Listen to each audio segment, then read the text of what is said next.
حق میں تھے وہ کہتے تھے کہ ہمارا جو ڈیسیجن ہے اگر ہم کسی چیز کو دیکھ رہے ہیں تو ہم بیسک لیول سے دیکھ رہے ہیں تو اسے مانا جانا چاہیے.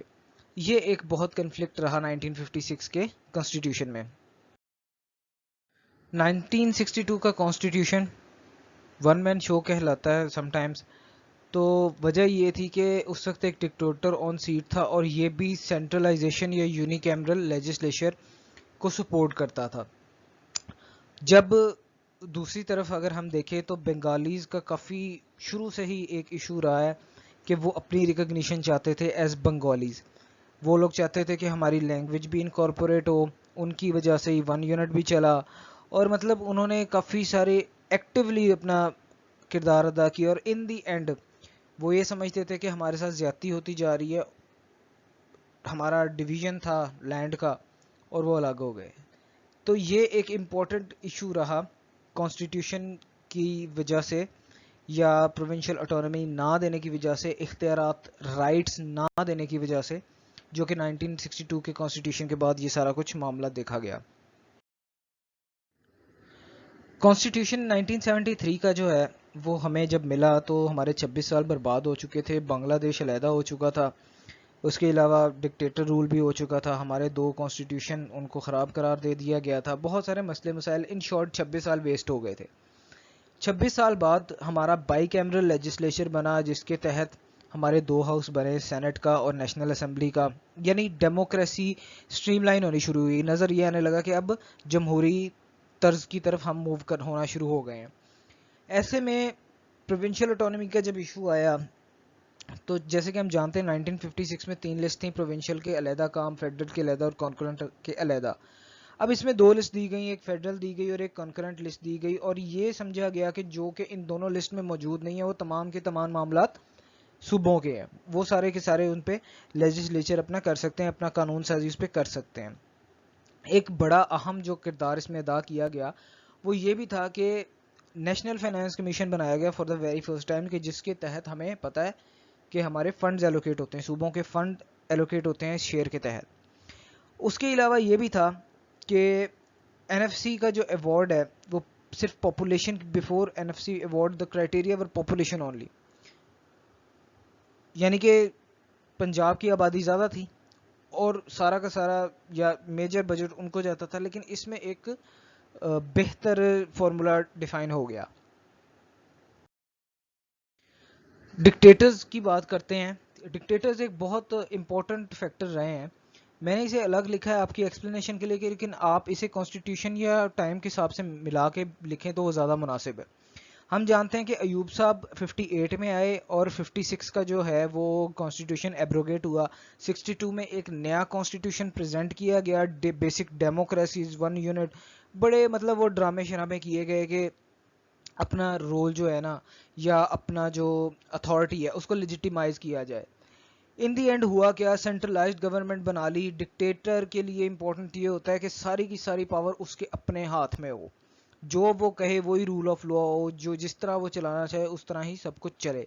تو یہ ہم نے دیکھا کہ انہوں نے اسی طرح چلایا اپنے ریجائم کے اندر, اپنے ٹائم کے اندر, اور جس کی وجہ سے نقصانات ہمیں برداشت کرنے پڑے. ڈکٹیٹر رول کی وجہ سے میجرلی ہمیں برداشت کرنے پڑے ایسٹ پاکستان کے. جب ان لوگوں کو رائٹس نہیں ملتے تھے, سارا کا سارا رائٹس کچھ صوبوں کو مل جاتا تھا, تو پھر مسئلہ ہونا شروع ہو گیا. اسی طرح ضیاء صاحب کا بھی ٹائم تھا. 1973 کے بعد یہ آئے تھے اور انہوں نے اپنی مرضی کی ترامیم کی. آرٹیکل 58 کی کافی دفعہ امینڈمنٹ ہوئی ہے. نواز شریف آتے ہیں وہ اپنی کر جاتے ہیں, ڈکٹیٹر آتے ہیں وہ اپنی کر جاتے ہیں, بہت دفعہ اس کی جو ہے نا وہ امینڈمنٹ ہوئی ہے.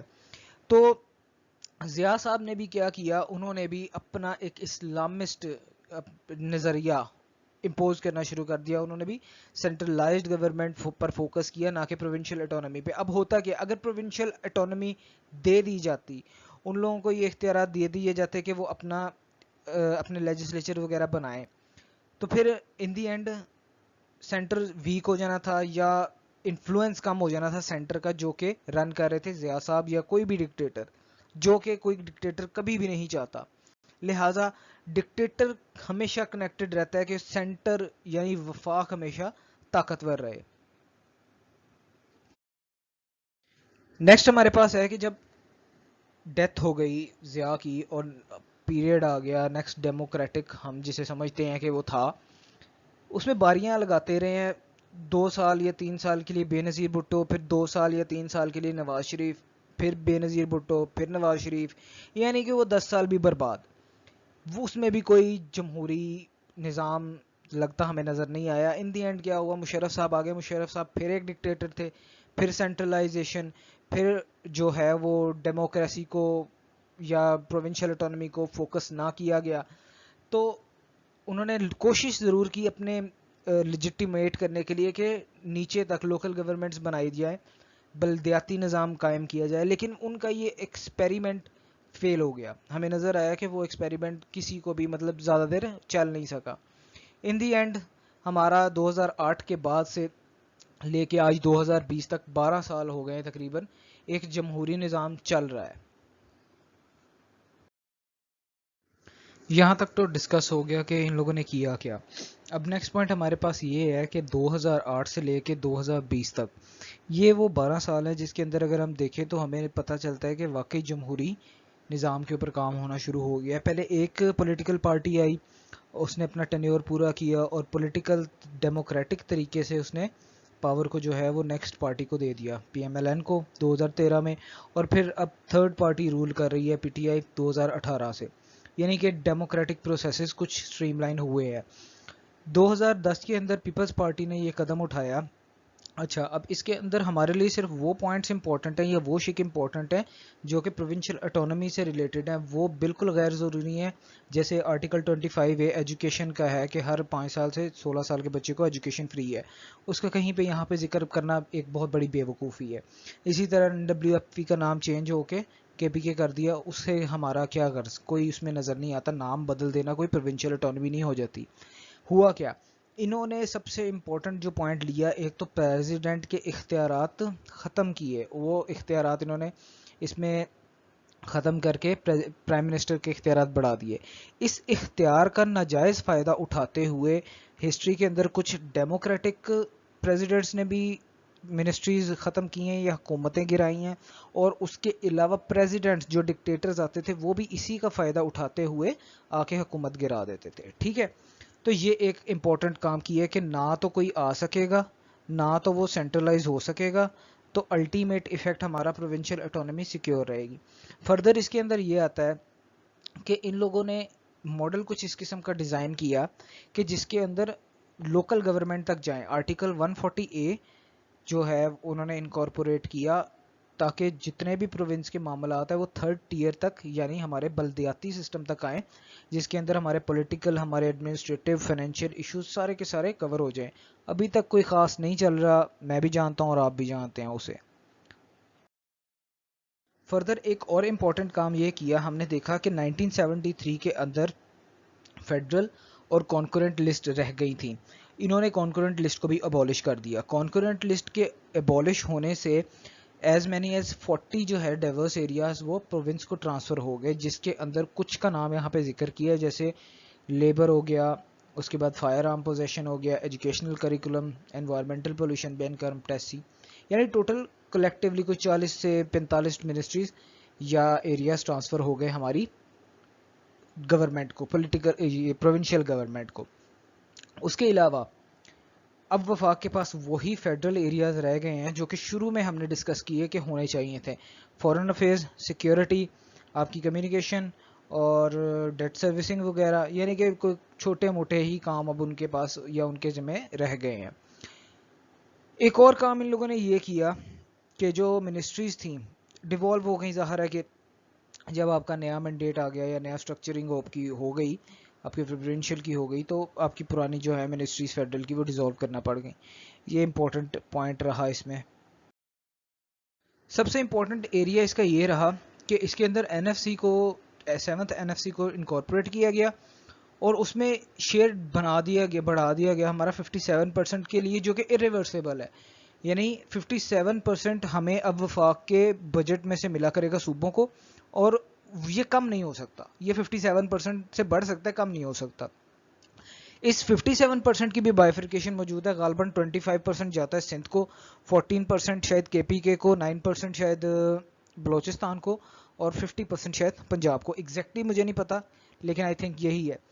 پہلے یہ ہوتا تھا کہ جب 1973 کے بعد آپ نے انکارپوریٹ کیا این ایف سی کو, تب آپ کو شیئر ملتا تھا پاپولیشن کی بیس پہ یا کسی اور بیس پہ بنتے تھے آپ کے این ایف سیز. لیکن اب انہوں نے ڈیفائن کر لیا ہے کہ یہ ان کی ریشو رہے گی, اور اس کے بعد مزید اس کو ہم جو نئی چھیڑ چھاڑ کریں گے, یعنی کہ 57% سے ہم نیچے نہیں جا سکتے.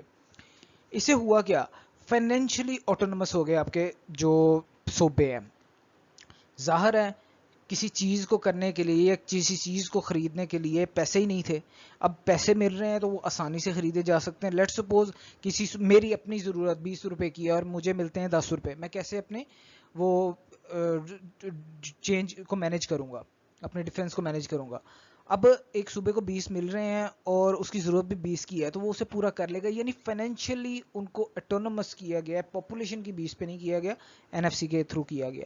فردر اس میں یہ بھی کیا گیا کہ اب پروونشل گورنمنٹس جو ہیں وہ گریٹر اتھارٹی شو کر سکتی ہے, نہ صرف وہ ڈومیسٹک جو ڈیٹ ہے یا فائنانسنگ وہ کر سکتی ہیں, پلس وہ انٹرنیشنل لونز بھی دے سکتی ہیں جب وہ اپنے پروونشل کنسولیڈیٹڈ فنڈز کے اوپر, سیکیورٹی فنڈز کے اوپر گارنٹیز رکھوا لیں. تو اس کا سورس غالباً یو این ڈی پی ہے. تو یہ کچھ میجر ایریاز تھے یا فائنینشلی آپ کے صوبوں کو آٹونومس بنانے کے لیے 18th امینڈمنٹ میں. پی ٹی آئی کی حکومت نے ایک نئی بحث چھیڑ دی ہوئی ہے. کبھی ہمیں کچھ سچی باتیں سننے کو ملتی ہیں, کبھی ہمیں باتیں بنائی ہوئی لوگوں کی وہ سننے کو ملتی ہیں. لیکن پی ٹی آئی کی گورنمنٹ امینڈ کرنا چاہتی ہے 18th امینڈمنٹ کو. ان کے تحت اس کے اندر کچھ فلاز ہیں. سب سے بڑا فلا یا جس کے اوپر وہ لوگ اس وقت فوکس کر رہے ہیں وہ یہ ہے کہ ہمارا جو میجر شیئر ہے نا, جو میجر پیسے ہیں بجٹ کے, وہ سارے صوبے لے جاتے ہیں. 57% شیئر لے جاتے ہیں, 43% بچتا ہے. اس 43% کے اندر ہم اپنے سیکیورٹی ڈیفنس کو کس طرح مینیج کریں, ہم اپنے ڈیٹ سروسنگ یعنی جو قرضوں کے اوپر سود وغیرہ دینا ہے یا قرضے واپس کرنے وہ ہم کس طرح کریں. تو ان کو لگتا ہے کہ وہ بہت ناکافی ہے. اس کے خلاف کچھ لوگ یہ بھی کہتے ہیں کہ ان لوگوں کو یہ سارا کچھ کر کے بھی پیسے بچ جاتے ہیں. ٹھیک ہے, ہم چونکہ بیٹھے تو نہیں ہیں پارلیمنٹ کے اندر کہ ہم ہر چیز سے بخوبی واقف ہوں, تو ہم اس بحث میں نہیں پڑتے, لیکن یہ ان لوگوں کا نظریہ ہے. سیکنڈلی یہ کہتے ہیں کہ میجر فائنینشیل پرابلمس کی وجہ بھی یہ ہے کہ میجر شیئر وہاں نکل جاتا ہے, ہمارے پاس کچھ بچتا نہیں ہے, سینٹر کمزور ہو گیا ہے, ملک کمزور ہو گیا ہے. یہ پی ٹی آئی کا ایک نظریہ ہے. سیکنڈلی ہم نے یہ بھی افواہیں سننے میں آئی تھیں کہ یہ لوگ چاہتے ہیں کہ پریزیڈینشیل سسٹم چلے. ہم جانتے ہیں کہ ہمارے یہاں پہ پارلیمنٹری جو ڈیموکریسی ہے وہ آپریٹ کر رہی ہے. تو یہ کچھ ایک سینیریو بنا ہوا ہے یہاں پہ. اسی سینیریو کے اندر خان صاحب نے جب غالباً کراچی کا دورہ کیا تو انہوں نے کچھ باتوں کی وضاحت کی, جس کے اندر انہوں نے یہ بھی کہا تھا کہ ڈیولوشن آف پاور کا سسٹم تب ورک کرتا ہے جب آپ 3 ٹائر کے اوپر کام کرتے ہیں, جبکہ یہاں پہ 2 ٹائر ہے. 3rd ٹائر کو کبھی نہ تو بنایا گیا, اگر بنایا بھی گیا تو اس کو اہمیت کوئی نہیں دی گئی. پروونشل آٹونومس ہونا ایک اور چیز ہے. یہاں پہ جو ہمارے سی ایمز ہیں وہ خود ڈکٹیٹر بن کے بیٹھے ہوئے ہیں, سارے کے سارے اختیارات ہمارے سی ایمز کے ہیں اور وہ جس طرح چاہے اس کو مینیج کر سکتے ہیں. کلیئر ان کا اشارہ ہمیں نظر آتا رہا سندھ کی طرف ہے اور مراد علی شاہ صاحب کی طرف ہے. لیکن بات اس میں پھر بھی وہی ہے کہ اگر سینٹر سٹرونگ ہوتا ہے تو اس کے اندر پی ایم بھی ڈکٹیٹر بنتا ہے, اگر سی ایم بھی اسی طرح اگر پروونشل سٹرونگ ہوتا ہے تو اس کے اندر سی ایم بھی ڈکٹیٹر بنتا ہے. یہ کامن سینس کی بات ہے. فردر انہوں نے یہ بھی کہا کہ ہمارا جو ہے مطلب میجر شیئر تو وہاں نکل جاتا ہے, 700 بلین کے خسارے سے ہم اپنا بجٹ شروع کرتے ہیں, تو ہم اپنی چیزوں کو کس طرح مینیج کریں. ہمارے سمجھ میں یہ این ایف سی کی چیزیں نہیں آتی, ہم اسے ختم نہیں کرنا چاہتے, لیکن صرف یہ چاہتے ہیں کہ اس پہ بیٹھ کے جو اس کے اندر خامیاں ہیں ان کو فکس کیا جائے. یہ ایک خان صاحب کا نظریہ تھا, یا یہ بیسیکلی اس وقت پی ٹی آئی کا ایک بہت امپورٹنٹ ایریا ہے جس کو وہ بار بار ہمیں نظر آتا ہے کہ فروغ نسیم بھی بار بار اس کو ڈسکس کرتے ہیں, اور بھی کافی سارے جو پولیٹیشینز ہیں پی ٹی آئی کے وہ اسے ڈسکس کرتے رہتے ہیں. اور اس کا رد عمل آتا ہے میجرلی پیپلز پارٹی کی طرف سے, sometimes P M L N کی طرف سے بھی آتا ہے, اور ایون آپ کے جو جماعت علماء اسلام وغیرہ ہیں ان سے بھی آپ کے رد عمل کو ہم دیکھتے ہیں. یہ پیراگراف میں آپ کو سارا ڈسکس کر چکا ہوں. اس میں بھی وہی باتیں ہیں, اس میں کوئی نئی بات نہیں ہے کہ ہمارا جو ہے وہ میجر شیئر وہاں پہ جا رہا ہے. اس کے علاوہ آپ کی کس طرح فنکشن ہونی چاہیے, یعنی تھری ٹائرز کے اوپر آپ کا پروونشل اٹانومی یا آپ کے ڈیموکریسی کو چلنا چاہیے. کرنٹ سینیریو کے اندر ان پہ ہی تنقید کرتے ہوئے مزید یہ لوگ بھی کہتے ہیں کہ ان لوگوں نے نا سندھ کو اپنی جاگیر بنا لیا, پرسنل فیفڈم بنا لیا ہے. ٹھیک ہے, تو حقیقت بھی یہی ہے. ہمیں نظر آتا ہے کہ یہاں پہ خاندان کے خاندان بیٹھی جا رہے ہیں. جمہوریت تو پھر نام کو نہیں ہے, پہلے باپ آتا ہے, پھر اس کا بیٹا آتا ہے, پھر اس کی بیٹی آتی ہے. مطلب اس طرح کر کے یہ لوگ اپنے آپ کو ایک خاندانی روایت کے اندر, جمہوریت بھی ہے نام دیا ہوا ہے لیکن ایک خاندان ہی چلتے جا رہے ہیں. تو اس کے اندر ہمیں ایک بہت بڑا فلا یہ بھی ہوتا ہے پروونشل اٹانومی کا. جس طرح ہم اگر اب بات کریں, پیپلز پارٹی سندھ کی ہے, اس کے بعد اگر ہم پی ایم ایل این کی بات کریں وہ پنجاب کی ہے, کسی اور پارٹی کی بات کر لیں وہ کے پی کے کی ہے. تو اگر آپ ان لوگوں کو اتنی اتھارٹی دیتے ہو, پھر یہ لوگ ان کا ناجائز فائدہ بھی اٹھاتے ہیں. وہ اسٹیٹ ود ان اسٹیٹ والی گیم کھیلنا شروع کر دیتے ہیں. یعنی انہیں پتہ ہے کہ ہمیں سندھ مل ہی جائے گا, یا انہیں پتہ ہے کہ ہمیں پنجاب مل ہی جائے گا, یا انہیں پتہ ہے کہ ہمیں کے پی کے مل ہی جائے گا, ہمیں جدوجہد کرنے کی ضرورت نہیں ہے. ٹھیک ہے, تو یہ لوگ بھی خرابی کرتے ہیں. یہ پوائنٹ ایک ان لوگوں نے ویلڈ اٹھایا ہے. اچھا, اب اس ساری بحث کے اندر یا اس ساری ایکسپلینیشن کے اندر ایک پوائنٹ ہمیشہ یاد رکھنا ہے کہ ہم نے جب بھی 18 امینڈمنٹ کے اوپر بات کرنی ہے یا لکھنا ہے, اپنا قلم چلانا ہے, تو کوشش یہ کرنی ہے کہ ہم اس کے حق پہ لکھیں, اس کے خلاف نہ لکھیں. کیوں؟ کیونکہ یہ جمہوری طرز پہ چلنے والی ایک چیز ہے. ٹھیک ہے, پروونشل اٹانومی آپ کو ملنا ایک اچھا پرسپیکٹو ہے جمہوریت کی روح سے, لیکن اس کے ساتھ لوگ کیا کرتے ہیں یا ہوتا کیا ہے, وہ سارے انفیوریبل سرکمسٹانسز کو ہم اگر ایک سائڈ پہ رکھ دیں, ہم صرف اس چیز کو دیکھیں کہ یہ جمہوری طرز عمل ہے تو یہ بیسٹ ہے. اگر ہم اسی لینس کے اندر پی ٹی آئی کو اس وقت دیکھیں تو پی ٹی آئی غلط کر رہی ہے, یا وہ اپنا سٹینس غلط کنوے کر رہی ہے. ہاں, یہ ان کا کہنا جائز ہے کہ بیٹھ کے ایک دفعہ اس پہ پھر بات کر لو, یا دیکھ لو کہ انوملیز کیا ہے. لیکن ان کا یہ کہہ دینا کہ ہم نقصانات میں پڑ گئے ہیں این ایف سی کی وجہ سے, یہ غلط ہوگا. کیوں؟ کیونکہ مینج کرنے کے اور بہت سارے طریقے ہوتے ہیں. آپ سے نہیں مینج ہو رہا تو ایک اور بات ہے, لیکن مینج کرنے کے طریقے بہت سارے ہوتے ہیں.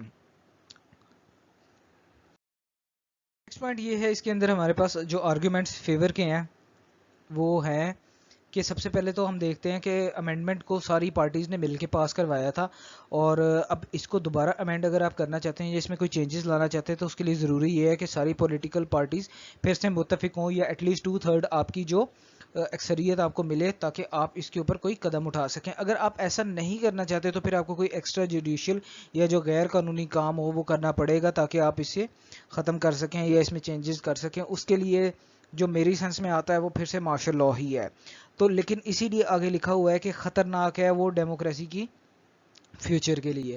فردر اس میں پوائنٹ یہ ہے کہ امپورٹنٹلی اب یہ پروونسز کو ایک فائنینشیل اٹانومی دے چکا ہے, لیجسلیٹو اٹانومی دے چکا ہے. ہم دیکھ چکے ہیں کہ اب ان کو پیسے بھی زیادہ ملتے ہیں. ہم دیکھتے ہیں کہ اب اپنی لا میکنگ بھی یہ لوگ کرتے ہیں. تو ایسے میں ان کا ریورٹ ہونا, ان کا واپس جانا بڑا مشکل ہے. اور فیڈریشن کا جو ایک اصل ایسنس ہوتا ہے نا, وہ کچھ حد تک میٹ ہو رہا ہے. لیکن امپورٹنٹ اس میں پھر تھوڑا سا ایک نیگیٹو پوائنٹ یہی ہے کہ یہ جو پولیٹیکل پارٹیز چینٹ کرتی ہیں کہ پروونشل اٹانومی ہونی چاہیے, انہی کو اب مزید تکلیف ہو رہی ہے پاور کو فردر نچلے لیول تک لے کے جانے میں, یعنی ناظم کونسلر لیول تک, تھرڈ ٹائر تک لے کے جانے کے لیے ان لوگوں کو تکلیف ہو رہی ہے. سب سے بڑی اس کی مثال پھر ہمیں سندھ کے اندر ہی ملتی ہے. کوئی بھی مسئلہ مسائل ہو جائے, میئر کراچی کے اوپر الزام ڈال دیا جاتا ہے, میئر کراچی الزام ڈالتا ہے حکومت پروونشل گورنمنٹ کے اوپر. ان دی اینڈ جو ہے کراچی والے وہ بیچارے روتے رہ جاتے ہیں. یہ ہمیں نظر آتا ہے. تو نہ وہ پیسے اور پاور ڈیوالو کرنے کو تیار ہیں, اور مسئلے مسائل جو ہیں وہ سارے کے سارے عوام برداشت کر رہی ہے. مزید جب ہم نے اس کے حق میں لکھا تو ہم نے یہ بھی لکھا کہ یونٹی فارم آف گورنمنٹ جو ہوتا ہے وہ ایک ملٹی نیشنل کنٹری کو سنبھالنے میں کامیاب نہیں ہوتا. جیسے کہ ہمارے یہاں پہ مختلف طرح کے کلچر ہیں, مختلف طرح کی بولی ہے, ہم ایک طرح سوچتے نہیں ہیں. مطلب ہم میں کچھ نہ کچھ کامن ڈفرینٹ ہے, لیکن ہمارے اندر کامن کیا چیز ہے, ہمارا ریلیجن اسلام. ٹھیک ہے, تو صرف اسلام کی اوپر آپ باؤنڈ نہیں کر کے رکھ سکتے. میں نے ایک بات بہت پہلے کسی لیکچر میں کی تھی کہ سب سے امپورٹنٹ چیز ہوتا ہے کہ اکنامک رائٹس. اگر آپ اپنی کنٹری کے لوگوں کو اکنامکلی اسٹرانگ یا خوشحال رکھتے ہو نا, یا ان کی ضروریات پوری ہوتی ہیں, ان کو مہنگائی نہیں ملتی, تب وہ خوش رہتے ہیں. تب آپ ان کے ساتھ جو مرضی کر لو وہ خوش رہتے ہیں. لیکن امپورٹنٹ یہی ہے کہ آپ انہیں اکانومیکلی فیسیلیٹیٹ کرو. اگر آپ وہ نہیں کر رہے نا تو پھر آپ چاہے جو مرضی کر لو, جیسے مرضی ان کو جوڑنے کی کوشش کر لو, آپ انہیں کبھی نہیں جوڑ پاؤ گے. ٹھیک ہے, تو یہ ایک امپورٹنٹ فیکٹر ہے کہ ملٹی ڈائمینشنل کنٹری ہے اور اس کے اندر صوبائیت, ایتھنیسٹی, بہت سارے مسئلے مسائل ہیں. اس کے علاوہ ہم نے یہ بھی دیکھا کہ جو ایکسٹریمسٹ ملیٹنٹ ہیں وہ بھی اٹھنے شروع ہوئے. اوور سینٹرلائز جب ہماری ملٹری کے اندر رول رہا تو بہت سارے مسئلے مسائل ہوئے. لیکن 18 امینڈمنٹ نے کچھ حد تک جمہوری نظام کو اسٹرانگ کیا اور ایک الیکٹرول پروسیس کو جو ہے اس نے چلایا, یعنی کہ اسٹریم لائن کیا اس نے کچھ حد تک نا چیزوں کو. فردر اس میں یہ بھی آیا کہ یونٹری یا پریزیڈینشیل فارم آف گورنمنٹ وہ کوئی سولوشن نہیں ہوتی. آپ کو گورن تو اس میں بھی کرنا ہے, اس میں بھی کرنا ہے. ٹھیک ہے, تو اسٹرانگ مین جو ہے وہ long term political financial stability لے آئیں, اس بات کی کوئی گارنٹی نہیں ہے, کیونکہ ہمارے ملک میں اسٹرانگ مین آئے بھی ہیں جن کو ہم ملٹری ڈکٹیٹرز کہتے ہیں. ٹھیک ہے, تو ان کے آنے سے بھی کچھ نہیں ہوا, سینٹرلائزیشن ہوئی اور لوگوں نے بہت بہت شور کیا کہ ہمیں ہمارے حقوق نہیں مل رہے. اس سارے سینیریو کے اندر سب سے خوبصورت بات امینڈمنٹ ہونی چاہیے, امینڈمنٹ نہیں ہونی چاہیے, ڈاکٹر فہمیدہ مرزا نے کی ہے. انہوں نے سب سے خوبصورت بات یہ کی ہے کہ 18th امینڈمنٹ امپلیمنٹ ہی نہیں ہوئی. آپ کانسپیریسی نہ کریں اسے انیفیکٹو بنانے کے لیے, یہ امپلیمنٹ ہی نہیں ہوئی.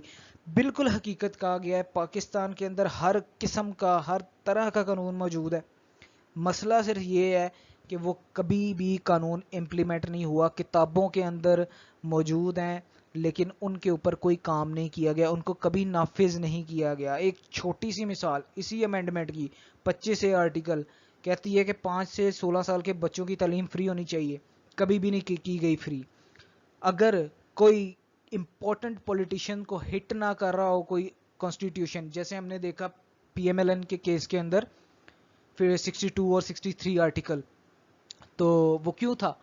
وہ اس لیے تھا کیونکہ وہ اسک و رسوک رکھنے والے لوگ ہیں. عام بندے کے اوپر کوئی شک, کوئی کسی قسم کی امپلیمنٹیشن نہیں ہوتی, ہم اس چیز کو اچھے سے جانتے ہیں. تو ایسے میں کرنے کی کیا ضرورت ہے؟ آپ ان چیزوں کے پیچھے نہ بھاگیں کہ ہم اسے امینڈ کریں یا چینج کریں only for the sake of کہ redrawing N F C award ہو. اگر آپ کا سٹینس کوئی اور ہے, لاجیکل سٹینس ہے, آپ اسے پریزنٹ کریں.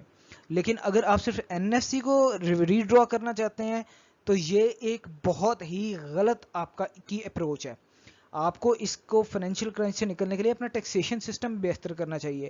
اگر آپ کہتے ہیں کہ ایڈمنسٹریٹو میں مسئلہ ہے تو سب سے پہلے پنجاب آپ کے پاس ہے, آپ پنجاب کے اندر کام کریں, 3rd ٹیئر کو فنکشنل کریں, ان کو اختیارات دیں اور اس کی امپلیمنٹیشن کروائیں. امپلیمنٹیشن سولوشن ہوتا ہے ہمیشہ, چینج یا امینڈمنٹ سولوشن نہیں ہوتا, کیونکہ امینڈمنٹ کرنے کے بعد بھی تو امپلیمنٹیشن ہی کرنی ہے نا, تو وہ پہلے کر لو. تو یہ سارا کچھ ہمارا ڈسکشن ہے. اس کے علاوہ ایک اور پوائنٹ اس میں یہ بھی لکھا ہے کہ جو آپ کے ویٹ کے, فیول کے, شوگر کے کرائسس ہوئے, آپ نے ان کو کس طرح ڈیل کیا. آپ وہاں پہ جو کرپٹ بزنس مین ہیں یا جو لوگ ٹیکس ایویژنس کے اندر انوالو ہیں, آپ ان کو کس طرح نہیں مینیج کر رہے, یا کیوں ان کو انکارپوریٹ نہیں کر رہے, کیونکہ وہ بھی ہماری پارلیمنٹ کا ایک بہت امپورٹنٹ حصہ ہے. اوور آل یہ ٹاپک کنکلوڈ ہم نے ہمیشہ اسی چیز کے اوپر کرنا ہے کہ 18th امینڈمنٹ ایک اچھا پروسیس تھا, ایک اچھی اپروچ تھی. اس کے خلاف جب تک آپ کو سینیریو پیپر کے اندر کلیئر نہ کہہ دے کہ وہ نہیں ٹھیک تھی یا وہ نہیں صحیح, تب تک آپ نے اس کے خلاف نہیں لکھنا, تب تک آپ نے اس کے حق میں ہی لکھنا ہے. امید ہے آپ کو کافی حد تک اس ٹاپک کی سمجھ آ گئی ہوگی. دعا میں یاد رکھیے گا. اللہ حافظ.